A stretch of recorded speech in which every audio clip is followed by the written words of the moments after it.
തരം തിരുവേദം മനസമോദ വികാസം. എല്ലാവർക്കും റീബിൽഡ് യുവർ ചർച്ച് എന്ന ഈ പ്രോഗ്രാമിലേക്ക് സ്വാഗതം. ഇന്ന് നമ്മൾ പരിശോധിക്കുന്നത് ക്രൈസ്തവ സഭകളുടെ നേതൃത്വ പ്രതിസന്ധിയാണ്. സുവിശേഷ വിഹിത സഭകളിലും എപ്പിസ്കോപ്പൽ സഭകളിലും ലോകത്തെ ആകമാനം ഒരു പുതിയ നേതൃത്വത്തിൻ്റെ അഭാവം വളരെ പ്രകടമാണ്.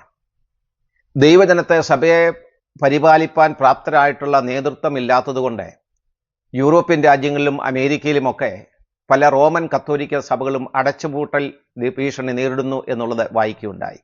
ഈ കാലഘട്ടത്തിൽ ഇന്ത്യയിലും അതുപോലെ ലോകത്തിൻ്റെ എല്ലാ ഭാഗങ്ങളിലും ശ്രദ്ധിച്ചാൽ ഈ ഒരു വലിയ പ്രതിസന്ധി, നേതൃത്വ പ്രതിസന്ധി നമുക്ക് കാണുവാൻ കഴിയും. ദൈവത്തിൻ്റെ വചനത്തിൽ പറഞ്ഞിട്ടുള്ള ഒരു ശരിയായ പ്രാപ്തരായിട്ടുള്ള യോഗ്യതയുള്ള നേതൃത്വത്തിൻ്റെ അഭാവം ഒട്ടുമിക്ക സഭകളിലും കാണുവാൻ കഴിയുന്നതാണ്.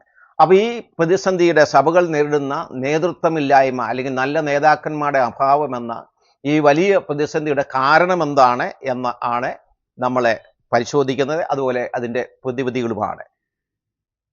2 തിമോഥെയോസ് 2-ാം അധ്യായം അതിൻ്റെ 1-2 വാക്യങ്ങളിൽ എന്തുകൊണ്ടാണ് ഇന്ന് ക്രൈസ്തവ സഭകളിൽ വേണ്ടത്ര സഭകളെ നയിപ്പാൻ പ്രാപ്തരായിട്ടുള്ള നേതാക്കന്മാർ ഇല്ലാത്തത്, അതിൻ്റെ കാരണം നമുക്ക് അവിടെ കാണാൻ സാധിക്കും.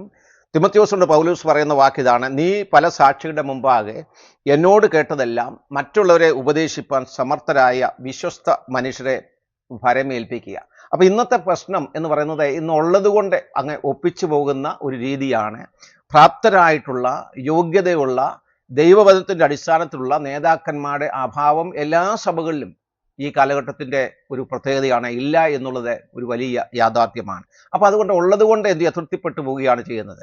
അപ്പോൾ ഇവിടെ പൗലോസ് തിമോഥെയോസിന് പറയുന്ന വാക്കിതാണ്: നീ പല സാക്ഷികളുടെ മുമ്പാകെ എന്നോട് കേട്ടതെല്ലാം നീ മറ്റുള്ളവരെ ഉപദേശിപ്പാൻ തക്കണം സമർത്ഥരായ വിശ്വസ്ത മനുഷ്യരെ പരമേൽപ്പിക്കുക. അപ്പോൾ നമ്മളിവിടെ വായിക്കുന്നത് ഒരു നേതൃത്വ കൈമാറ്റം, ലീഡർഷിപ്പ് എന്ത് ചെയ്യണം, നാം ട്രാൻസ്മിറ്റ് ചെയ്യേണ്ടത് ആവശ്യമാണ്.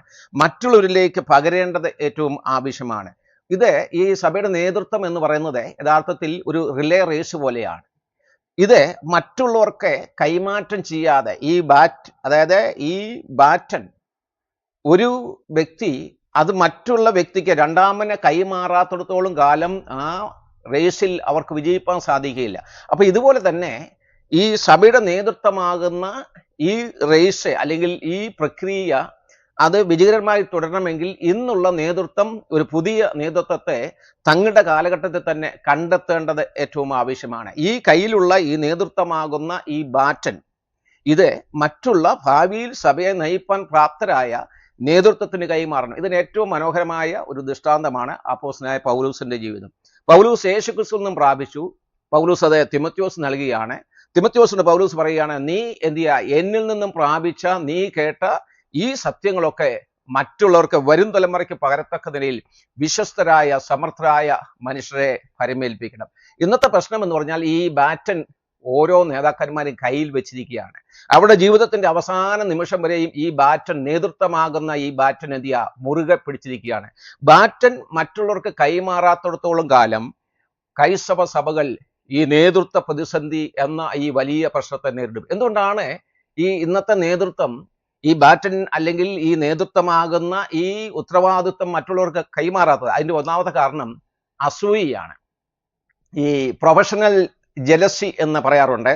അത് ബൈബിളിൽ ആദ്യം കാണുന്നത് ശൗലിന്റെ ജീവിതത്തിലാണ്. ദാവീദിന്റെ പ്രശസ്തിയിൽ ശൗൽ വല്ലാതെ അസൂയപ്പെടുന്നത് നമുക്ക് അവിടെ കാണാൻ സാധിക്കുക. അതുപോലെ തന്നെ പെരുന്തച്ചൻ എന്ന ഒരു കഥാപാത്രം നമുക്കറിയാം. പറയപ്പെട്ട ബന്ധുരത്തിലെ ഒരു കഥാപാത്രമാണ്, 12ാമത്തെ മകനാണ്. ആ പെരുന്തച്ചൻ തൻ്റെ മകൻ തന്നേക്കാൾ വൈദഗ്ധ്യം നേടി വിദഗ്ധനായ ഒരു തച്ചനായി മാറി എന്ന് അറിയുമ്പോൾ, ജനസമ്മതി തൻ്റെ മകന് ലഭിക്കുമ്പോൾ ആ അപ്പൻ ഈ മകനെ പിന്നീട് തന്ത്രപൂർവം വധിക്കുന്നത് നമുക്ക് കാണുവാൻ കഴിയുന്നുണ്ട്. ഇതെല്ലാം ഈ പ്രൊഫഷണൽ ജലസി എന്ന ആ ഒരു സിൻഡ്രം അല്ലെങ്കിൽ ഈ പെരുന്തച്ചൻ സിൻഡ്രം എന്നാണ് പറയുന്നത്. യഥാർത്ഥത്തിൽ നമ്മെ സംബന്ധിച്ച് നമ്മുടെ നേതൃത്വത്തിൽ, സഭയുടെ നേതൃത്വത്തിലൊക്കെയുള്ള ഏറ്റവും വലിയൊരു പ്രതിസന്ധി എന്ന് പറയുന്നത് ഈ അസൂയയാണ്. എന്നേക്കാൾ പ്രാപ്തനായ ഒരു വ്യക്തി എൻ്റെ സഭയിൽ ഉണ്ടാകുമ്പോൾ അവരെ വളർത്തുവാൻ കഴിയാതെ അവരിലേക്ക് ഈ ബാറ്റൺ കൈമാറ്റം ചെയ്യുവാൻ മടിക്കുന്ന, അസൂയ കൊണ്ട് പലപ്പോഴും അത് ചെയ്യാതിരിക്കുന്ന നേതൃത്വത്തെ നമുക്ക് കാണാൻ സാധിക്കും. ഇതെല്ലാ നേതാക്കന്മാരെ സംബന്ധിച്ചും ഒരുപോലെ ശരിയാണെന്ന് ഞാൻ പറയുകയില്ല. എന്നാൽ ഒട്ടുമിക്ക സഭകളിലൊക്കെ ഈ വലിയ പ്രതിസന്ധി നമുക്ക് കാണാൻ സാധിക്കുന്നതാണ്. അപ്പൊ നമ്മൾ മനസ്സിലാക്കേണ്ടത്, നേതൃത്വം, നിലവിലുള്ള നേതൃത്വം പൗലൂസിനെ പോലെയും യേശുക്രിസ്തുവിനെ പോലെയാകേണ്ടത് ആവശ്യമാണ്.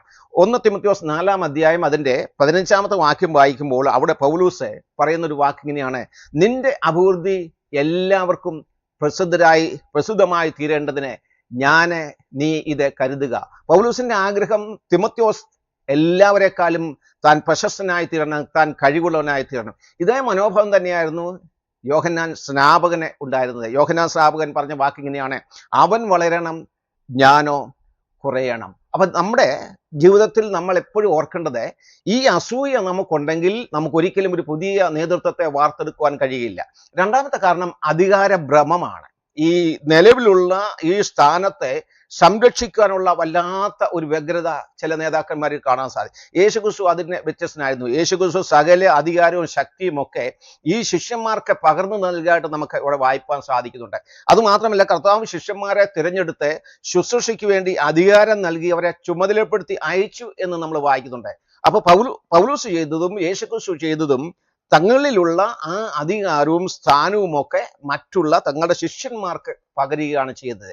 യേശുക്രിസ്തു വളരെ പ്രധാനമായി പറഞ്ഞൊരു വാക്കാണല്ലോ മത്തായിയുടെ സുവിശേഷം 28-ാം അധ്യായം 20-ാമത്തെ വാക്യത്തിൽ, ഉപദേശിച്ചുകൊണ്ട് ശിഷ്യന്മാരാക്കുക. യഥാർത്ഥത്തിൽ ഇന്നത്തെ വലിയ പ്രതിസന്ധി, സഭകളുടെ പ്രതിസന്ധി എന്ന് പറയുന്നത്, സഭകളിൽ നേതാക്കന്മാരുണ്ട്, പക്ഷെ ഈ നേതാക്കന്മാർക്ക് ശിഷ്യന്മാർ ഇല്ല എന്നുള്ളതാണ്. നമ്മളെ പൗലൂസിന്റെ പല ലേഖനങ്ങൾ ശ്രദ്ധിച്ചാൽ അവിടെയൊക്കെ പൗലൂസ് തൻ്റെ സഹപ്രവർത്തകരായ ഈ യുവാക്കന്മാരെ കൂടെ ആ ലേഖനകർത്താക്കളായി പറഞ്ഞുകൊണ്ട് അല്ലെങ്കിൽ അവരെ ചിത്രീകരിക്കുന്നത് കാണാൻ സാധിക്കും. കൊലോസ് ലേഖനം 1-ന്റെ 1-ാമത്തെ വാക്യം വായിക്കുമ്പോൾ അവിടെ തിമോഥെയോസും പൗലൂസും ആണ് കൊലോസ്യ സഭയ്ക്ക് ഈ ലേഖനം എഴുതുന്നത് എന്നാണ് പറയുന്നത്. അതുപോലെ തെസ്സലോനിക്കർക്ക് എഴുതിയ 1-ാം ലേഖനം 1-ാം അധ്യായം വായിക്കുമ്പോൾ അവിടെയും തൻ്റെ കൂടെയുള്ള ഈ യുവ സഹോദരന്മാർ കൂടെയാണ് ഈ ലേഖനം എഴുതുന്നത് എന്നുള്ള ഒരു പ്രയോഗം പൗലൂസ് നൽകിയത് നമുക്ക് കാണുവാൻ സാധിക്കും. 1 തെസ്സലോനിക്കർ 1-ാം അധ്യായം അതിന്റെ 1-ാമത്തെ വാക്യത്തിൽ പൗലൂസും സിൽവാനോസും അതുപോലെ തിമോഥെയോസും തെസ്സലോനിക്ക സഭയ്ക്ക് എഴുതുന്നത് എന്നാണ് നമ്മൾ അവിടെ വായിക്കുന്നത്. അപ്പോൾ ഒരിക്കലും ഈ സഹോദരന്മാർ എഴുതിയിട്ടില്ല, എഴുത്തുകാരല്ല, പക്ഷേ ആ ക്രെഡിറ്റ് അവിടെ ഈ പൗലൂസ് ഈ സഹോദരന്മാർക്ക് നൽകുകയാണ്. മോശയുടെ നേതൃത്വം അങ്ങനെയായിരുന്നു. മോശ യോശുവയെയും അതുപോലെ കാലേബിനെയും ട്രെയിൻ ചെയ്തു. അതുപോലെ ഏലിയാവിന്റെ നേതൃത്വത്തിന്റെ സ്വഭാവം അതായിരുന്നു എലീശയെ താൻ ട്രെയിൻ ചെയ്യുക. ആ എലീശ മറ്റുള്ള പല ശിഷ്യന്മാരെയും എന്ത് ചെയ്തു? ട്രെയിൻ ചെയ്തു എന്ന് നമുക്ക് അവിടെ കാണുവാൻ സാധിക്കുന്നു. അപ്പൊ എന്തുകൊണ്ടാണ് ഇതിങ്ങനെ ഇവർ ചെയ്യാനുള്ള കാരണം? അവർക്ക് ആർക്കും നേതൃത്വ ഭ്രമമില്ലായിരുന്നു, അധികാര ഭ്രമമില്ലായിരുന്നു. യേശുക്രിസ്തുവും അനേക ശിഷ്യവൃന്ദത്തെ വാർത്തെടുത്ത് അവരെ കൊണ്ടാണ് കർത്താവ് ഈ ലോകത്തെ കീഴ്മേൽ മറിച്ചത്. പൗലൂസിന്റെ ആ തണലിൽ വളർന്ന എത്രയോ യുവ സഹോദരന്മാരുണ്ട്. തിമോഥെയോസ്, തീത്തോസ്, ശീലാസ്, ഇവരൊക്കെ പൗലൂസ് ആകുന്ന ആ ആൽമരത്തിന്റെ ചോട്ടിൽ വളർന്ന മരങ്ങളാണ്. സാധാരണ പറയാറുണ്ട് ആൽമരത്തിന്റെ ചോട്ടിൽ മറ്റു മരങ്ങൾ വളരാറില്ല. പക്ഷെ പൗലൂസ് ആകുന്ന ഈ ആൽമരത്തിന്റെ ചുവട്ടിൽ എത്രയോ മരങ്ങൾ വളർന്നു. ഞാൻ ചോദിക്കട്ടെ, നാം ഒരു നേതാവാണ് എങ്കിൽ നമ്മുടെ തണലിൽ എത്ര സഹോദരന്മാർ സഭയുടെ ആ നേതൃത്വത്തിലേക്ക് വരുവാൻ പ്രാപ്തരായ നിലയിൽ അവരെ ട്രെയിൻ ചെയ്തു, അവരെ വളർത്തി, അവർക്ക് നാം അവസരങ്ങൾ നൽകി. നജ്മ ഹെപ്തുള്ള എന്ന് പറയുന്ന ഇന്ത്യയുടെ പാർലമെന്റേറിയൻ പറഞ്ഞൊരു വാക്ക് ഇങ്ങനെയാണ്. അവർ പറഞ്ഞത് ഇങ്ങനെയാണ്: എല്ലാ വിവാഹത്തിനും ഞാൻ വരൻ അല്ലെങ്കിൽ വധുവാകണം, അതുപോലെ എല്ലാ ശവസംസ്കാരത്തിനും ഞാൻ ശവമായിരിക്കണം, എല്ലാ മാമോദീസയ്ക്കും ഞാൻ കുഞ്ഞായിരിക്കണം. ഇങ്ങനെയുള്ള മനോഭാവമുള്ള ചില നേതാക്കന്മാർ ഇന്ന് രാഷ്ട്രീയത്തിലുമുണ്ട്, സഭകളിലുമുണ്ട്. അപ്പൊ എല്ലാം എൻ്റെ ഉത്തരവാദിത്വത്തിൽ, എൻ്റെ നിയന്ത്രണത്തിൽ പോകണം. അത് തന്നെയല്ല, ഭാവിയെക്കുറിച്ച് ദർശനമില്ലായ്മ, ഇതും ഈ നേതൃത്വം മറ്റുള്ളവരിലേക്ക് പകരാതിരിക്കാനുള്ള ഒരു പ്രധാനപ്പെട്ട കാരണമാണ്. ഹിസ്കിയാവാണ് അതിന് ഏറ്റവും നല്ല ഒരു ഉദാഹരണം. ഭാവിയെക്കുറിച്ച്, ഭാവി എങ്ങനെയായിരുന്നാലും, ബാബേൽ രാജ്യം വന്ന് ഈ രാജ്യത്തെ നശിപ്പിച്ചാലും യഹൂദയെ തകർത്താലും എനിക്ക് പ്രശ്നമില്ല, എൻ്റെ ജീവകാലത്തെ എല്ലാം സുഖമായിരിക്കും അല്ലെങ്കിൽ സമാധാനമായിരിക്കും. അതാണ് ഹിസ്കിയാവ് പറഞ്ഞത്. ഒരു നേതാവിനെ സംബന്ധിച്ച് ഒരിക്കലും അധികാര ഭ്രമം ഉണ്ടാകരുത്. മറ്റുള്ളവരുടെ വളർച്ചയിൽ, മറ്റുള്ളവരുടെ കഴിവിൽ ഒരിക്കലും അസൂയ ഉണ്ടാകരുത്. മറ്റൊന്ന്, ഈ നേതൃത്വം മറ്റുള്ളവർക്ക് പകർന്നു നൽകാനുള്ള ഉത്തരവാദിത്വം അവർക്കുണ്ടാകണം. ഇന്നത്തെ പല നേതാക്കന്മാരും ചിരഞ്ജീവി നേതാക്കന്മാരാണ്. രൂത്ത് നോവോമിയോട് പറഞ്ഞൊരു വാക്ക് നമ്മൾ വായിക്കുന്നുണ്ട്: മരണത്താലല്ലാതെ ഞാൻ നിന്നെ വിട്ടുപിരികില്ല. ഇന്ന് പല നേതാക്കന്മാരും പറയുന്നത് മരിച്ചാലല്ലാതെ ഈ നേതൃസ്ഥാനം ഞാൻ വിട്ടുകൊടുക്കുകയില്ല. പല ആൾക്കാരും പല സഭകളെ സംബന്ധിച്ചും ഒരു പുതിയ നേതൃത്വം ഉണ്ടാകുന്നത് ഒരു നിലവിലുള്ള നേതാവെ, ഒരു പാസ്റ്ററോ അല്ലെങ്കിൽ ഒരു മൂപ്പനോ അല്ലെങ്കിൽ ഒരു വികാരിയോ, അപ്പോൾ സഭകളിലൊക്കെ വ്യത്യസ്ത നിലപാടുകൾ അല്ലെങ്കിൽ വ്യവസ്ഥകളുണ്ട്.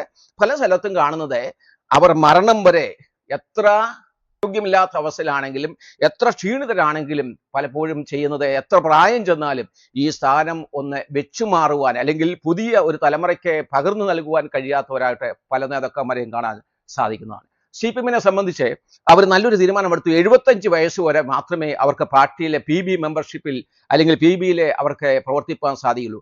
അങ്ങനെ ഒരു വ്യവസ്ഥ വേണമെന്നല്ല ഞാൻ ഈ പറയുന്നത്. പ്രായാധിക്യമാകുമ്പോൾ, ക്ഷീണമാകുമ്പോൾ എന്ത് ചെയ്യണം? ഈ മാറിക്കൊടുത്തിട്ട് ഒരു പുതിയ നേതൃത്വത്തെ എന്ത് ചെയ്യണം? ഉത്തരവാദിത്വം ഏൽപ്പിക്കേണ്ടത് ആവശ്യമാണ്. പക്ഷെ അത് ചെയ്യേണ്ടത് ക്ഷീണിതരാകുന്ന സമയത്തല്ല, വളരെ ആരോഗ്യത്തോടെ ആയിരിക്കുമ്പോൾ നാം ചെയ്യേണ്ടത് അവർക്ക് പുതിയ നേതൃത്വത്തെ സഭയിൽ വാർത്തെടുക്കുവാൻ, അവരെ ട്രെയിൻ ചെയ്യുവാൻ കഴിയണം. അതിൻ്റെ ഏറ്റവും നല്ല മാതൃകയാണ് നമ്മുടെ കർത്താവും അതുപോലെ പഴയ നിയമത്തിൽ കാണുന്ന പല പ്രവാചകന്മാരും അതുപോലെ തന്നെ അപ്പോസ്തലനായ പൗലോസും. എനിക്ക് ഓർമ്മയുണ്ട്, ഞാൻ ഒരിക്കൽ മീഡിയയിലൂടെ ശ്രദ്ധിച്ചതാണ്. ഒരു ശവസംസ്കാരം നടക്കുന്നു. അത് ലീഡ് ചെയ്യുന്നത് വളരെ പ്രായം ചെന്ന ഒരു അപ്പച്ചനാണ്. ആ അപ്പച്ചന് ചെവി കേൾക്കാൻ മേല, കണ്ണ് കാണാൻ പറ്റില്ല, ആ പ്രോഗ്രാമിലെ ലിസ്റ്റുകളെ ശരിയായ നിലയിൽ വായിക്കാൻ സാധിക്കുന്നില്ല. അദ്ദേഹത്തിന്റെ അടുത്തിരുന്ന ഒരു സഹായിയായ ഒരു ചെറുപ്പക്കാരൻ എന്ത് ചെയ്യുക? ആ അപ്പച്ചനെ പറഞ്ഞു കൊടുക്കുകയാണ്, ഇത് ഒരിക്കലും ചെയ്യാൻ പാടുള്ളതല്ല. ആ സഭയിൽ തീർച്ചയായും പ്രാപ്തരായിട്ടുള്ള അനേക ചെറുപ്പക്കാരുണ്ട്, വചനം നിശ്ചയമുള്ള പ്രാപ്തരായിട്ട്. അങ്ങനെയുള്ളവരെ കണ്ടെത്തുകയും അവർക്ക് അവസരങ്ങൾ നൽകി അവരെ പ്രോത്സാഹിപ്പിക്കുകയും ചെയ്യേണ്ടത് ഏറ്റവും ആവശ്യമാണ്. ഭാവിയെക്കുറിച്ച് ഹിസ്കിയാ രാജാവിന് ഉണ്ടായിരുന്ന മനോഭാവമല്ല നമുക്കുണ്ടാകേണ്ടത്. ഭാവിയെക്കുറിച്ച് ഒരു നല്ല നേതാവ് പുതിയ നേതൃത്വത്തെ വാർത്തെടുക്കുവാൻ വേണ്ടി തൻ്റെ ശുശ്രൂഷയുടെ കാലഘട്ടത്തിൽ തന്നെ ചെയ്യുന്നതായി. ഒരു നേതാവ് എന്ന് പറയുന്നത് 2 തലമുറകളുടെ ഒരു കണ്ണിയാണ്. ആ 2 തലമുറകളെ ബന്ധിപ്പിക്കുന്ന ഒരു കണ്ണിയാണ് ഒരു നേതാവ് എന്ന് പറയുന്നത്.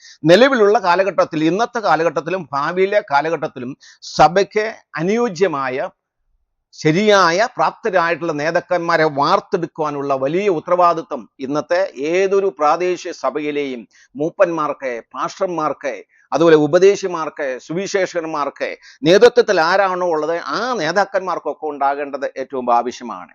ഈ സബദിയുടെ മക്കളുടെ അമ്മ വന്ന് അവരോട് പറയുന്നൊരു വാക്കുണ്ട്, ഈ യേശുവിനോട് പറയുന്നുണ്ട്, നീ എൻ്റെ 2 പുത്രന്മാരെ ഇടത്തും വലത്തും നിർത്തണം. ഒരു കാര്യം നമ്മൾ മനസ്സിലാക്കുക, ദൈവത്തിന് കൊച്ചുമക്കളില്ല.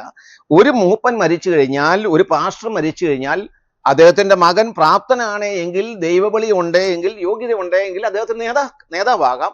പക്ഷേ മക്കളെ മാത്രം ആ ഭാഗത്തേക്ക് കൊണ്ടുവന്ന് മറ്റ് പ്രാപ്തരായ ആൾക്കാരെ ഒഴിവാക്കുന്ന ആ മനോഭാവം നാം നിർത്തേണ്ടത് ഏറ്റവും ആവശ്യമാണ്. രാഷ്ട്രീയ ചിന്ത വെച്ച് പറയുകയാണെങ്കിൽ കോൺഗ്രസിന്റെ വലിയൊരു അധപ്പതനത്തിന് ഒരു കാരണം ഇതാണ്, മക്കൾ രാഷ്ട്രീയമാണ് എന്ന് പറയാറുണ്ട്. ശുശ്രൂഷയ്ക്ക് സാമർഥ്യമുള്ള, ദൈവവിളിയുള്ള, യോഗ്യതയുള്ള ആ യുവ സഹോദരന്മാർ സഭയിലുണ്ടെങ്കിൽ അവരെ വളർത്തുവാൻ, അവരെ ട്രെയിൻ ചെയ്യുവാൻ, ഭാവിക്ക് വേണ്ടി സഭ നിലനിർത്തുവാൻ വേണ്ടി അവരെ ശരിയായ നിലയിൽ പരിഗണിച്ച് അവർക്ക് ട്രെയിനിങ് നൽകി അവരെ മുൻപോട്ട് നയിക്കേണ്ടത് നിലവിലുള്ള ഏതൊരു നേതാവിൻ്റെയും ഉത്തരവാദിത്വമാണ്. ഒരിക്കലും ഹിസ്കിയാവിനെ പോലെ എൻ്റെ കാലഘട്ടത്തിൽ എല്ലാം ശുഭമായിരിക്കും, അത് കഴിഞ്ഞ് എന്തും നടക്കട്ടെ, ഒരിക്കലും അങ്ങനെ ചിന്തിക്കുവാൻ പാടുള്ളതല്ല. ജോൺ മാക്സ്വെൽ ലീഡർഷിപ്പിനെ കുറിച്ച് ഏറ്റവും മനോഹരമായ ധാരാളം പുസ്തകങ്ങൾ എഴുതിയിട്ടുള്ള വ്യക്തിയാണ്. അദ്ദേഹം പറയുന്നത്, ഒരു നല്ല നേതാവാണെങ്കിൽ ആ നേതാവെ പുതിയ നേതാക്കന്മാരെ സൃഷ്ടിക്കും. ഒരു സഭയുടെ തകർച്ചയുടെ കാരണം നേതൃത്വത്തിന്റെ പരാജയമാണ്. ഒരു സഭയുടെ വളർച്ചയുടെ കാരണം ഒരു നേതൃത്വത്തിന്റെ കഴിവാണ്. അപ്പൊ അതുകൊണ്ട് നാം ഒരു ശരിയായ നേതാവാണ് എങ്കിൽ, ലീഡറാണ് എങ്കിൽ, ഭാവിയിൽ ഈ സഭയെ മുൻപോട്ട് നയിപ്പാൻ പ്രാപ്തരായിട്ടുള്ള നല്ല നേതാക്കന്മാരെ തിരഞ്ഞെടുത്ത് അവരെ ദൈവകരങ്ങളിൽ സമർപ്പിച്ച് ഭാവിയിൽ ഈ സഭയെ പരിപാലിപ്പാനുള്ള അതിൻ്റെ ആ ഉത്തരവാദിത്വത്തിൽ അവരെ ട്രെയിൻ ചെയ്യുന്നതിൽ നിലവിലുള്ള നേതൃത്വത്തിനാണ് ഏറ്റവും വലിയ ഉത്തരവാദിത്വം എന്നുള്ളത് നേതാക്കന്മാരായ പ്രിയ സഹോദരന്മാർ മനസ്സിലാക്കേണ്ടത് ഏറ്റവും ആവശ്യമാണ്. ദൈവസഭയ്ക്ക് അനുയോജ്യരായിട്ടുള്ള, ആത്മവരമുള്ള, ദൈവകൃപയുള്ള, പ്രാപ്തിയുള്ള, യോഗ്യതയുള്ള നല്ലൊരു നേതൃത്വം ഉണ്ടാകണമെങ്കിൽ അതിൻ്റെ ഏറ്റവും പ്രധാനപ്പെട്ട റോള് വഹിക്കേണ്ടത്, ഉത്തരവാദിത്വം വഹിക്കേണ്ടത് ഇന്നത്തെ നേതൃത്വമാണ്. ഇത് സഭയുടെ നേതൃത്വം കർത്താവ് വളരെ വില കൊടുത്തതാണ്, കർത്താവ് വളരെ പ്രാധാന്യം കൊടുക്കുന്നതാണ്. യേശുക്രിസ്തു എങ്ങനെ ചെയ്തു, പൗലോസ് എങ്ങനെയാണോ ശിഷ്യന്മാരെ വാർത്തെടുത്തത്, അതുപോലെ ഈ നേതൃത്വ പദവിയിൽ ഇരിക്കുന്ന സഹോദരന്മാർ തങ്ങളുടെ കാലഘട്ടത്തിന് ശേഷം ഒരു പുതിയ നല്ല നേതൃത്വം, പ്രാപ്തരായ നേതൃത്വം സഭയ്ക്കുണ്ടാകത്തക്ക നിലയിൽ നമ്മുടെ ഇന്നത്തെ അധികാരത്തെ, നമ്മുടെ സ്ഥാനത്തെ, നമ്മുടെ ശുശ്രൂഷയെ നാം നോക്കിക്കാണേണ്ടത് ഏറ്റവും ആവശ്യമാണ്. അല്ല എങ്കിൽ ക്രൈസ്തവ സഭകൾ വലിയ പ്രതിസന്ധിയെ നേരിടും. പല പ്രാദേശിക സഭകളും നയിക്കുവാൻ പ്രാപ്തരല്ലാത്ത ആൾക്കാർ വരുമ്പോൾ ആരും കയറി ഭരിക്കുന്ന ഒരു പ്രവണതയിലേക്ക് വരും. അയോഗ്യരായിട്ടുള്ള, പ്രാപ്തിയില്ലാത്ത, യോഗ്യതയില്ലാത്ത നേതാക്കന്മാർ സഭകളിലൊക്കെ ഉണ്ടാകുന്നു എങ്കിൽ അതിൻ്റെ ഒരു പ്രധാനപ്പെട്ട ഉത്തരവാദികൾ ഇന്ന് നിലവിലുള്ള നേതൃത്വമാണ്.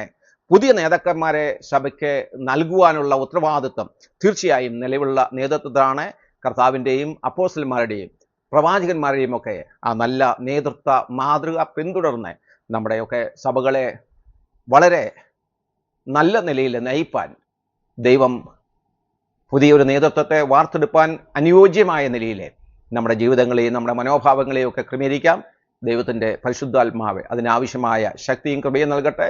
ഈ ശുശ്രൂഷ നിങ്ങൾക്ക് പ്രയോജനമാണ് എങ്കിൽ നിങ്ങളെ മറ്റുള്ളവരുമായി പങ്കുവയ്ക്കുക, സബ്സ്ക്രൈബ് ചെയ്യുക, ഈ ശുശ്രൂഷയോട് പ്രാർത്ഥിക്കുക, നിങ്ങളുടെ അഭിപ്രായങ്ങൾ അറിയിക്കുക. ദൈവത്തിൻ്റെ വലിയൊരു നാമം വാഴ്ത്തപ്പെടുമാറാകട്ടെ.